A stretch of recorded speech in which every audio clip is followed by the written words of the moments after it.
Hi, this is PU lecture 17 and the topic is energy generation in stars. So inside the star, these following fusion reactions take place.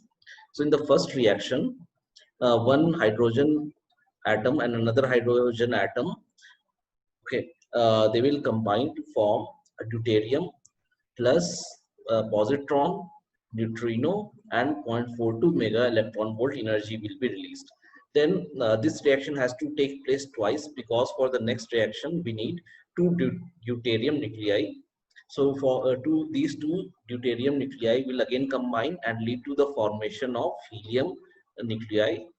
One neutron is released and 3.27 mega electron volt energy is released. Then there is also one possibility that these two will combine and form uh, tritium. Then again hydrogen nuclei will be formed and 4.03 mega electron volt energy will be released. Now in all these reactions there are two positively charged particles. Okay, these two combine to form a heavier nucleus. Heavier nucleus means heavier than the nucleuses which are combining.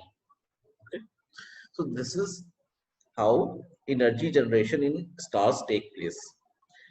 Now there are two type of fusion reactions which take place in stars. The first one is carbon cycle. Okay, in the carbon cycle, carbon acts as a catalyst. The another one is proton cycle. As the name suggests, proton will act as a catalyst. Okay. Now this carbon cycle, it takes place inside stars whose temperature is very large than the temperature of sun. Okay. And proton cycle, it takes place inside our sun and all those stars whose temperature is lesser than that of our sun. So carbon cycle takes place at very high temperature, and for proton cycle the temperature required is equal to temperature of sun or lesser than equal to temperature of sun. Okay,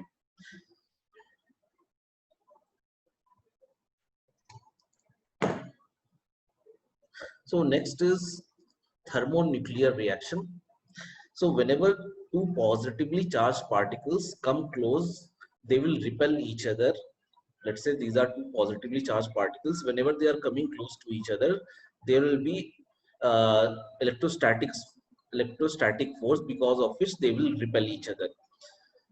Now if the temperature is very high, then these two particles will have very high thermal energy. The thermal energy will be sufficient so that these two charged particle can combine with each other and you can say merge into one another. So this will be your thermal nuclear reaction. Okay, this reaction is actually the reason of very large amount of energy which is being emitted by sun and stars. Okay, thank you.